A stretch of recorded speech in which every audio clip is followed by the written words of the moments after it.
18 éve ápol testvérkapcsolatot a Kecskeméti Piarista Gimnázium és a salzburgi Jézus Szíve misszionáriusainak magángimnáziuma. Idén télen egy piarista diákcsoport utazott Salzburgba, ahol osztrák családok látták őket vendégül, és a testvériskola szervezett számukra programokat. A téli látogatást most viszonozzák a salzburgi diákok. Egy hetet töltenek Kecskeméten, illetve Magyarországon.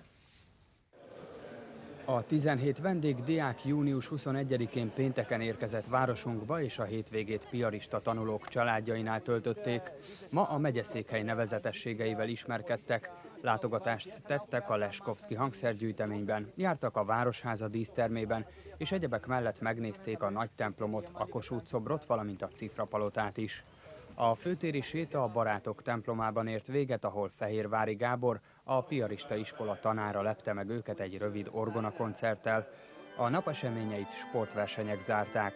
A salzburgi vendégek holnap budapesti városnézésen, csütörtökön pedig lovaskocsikázással egybekötött pusztai programon vesznek részt, és ellátogathatnak majd katonai repülőterünkre is. A küldöttség pénteken utazik haza Kecskemétről.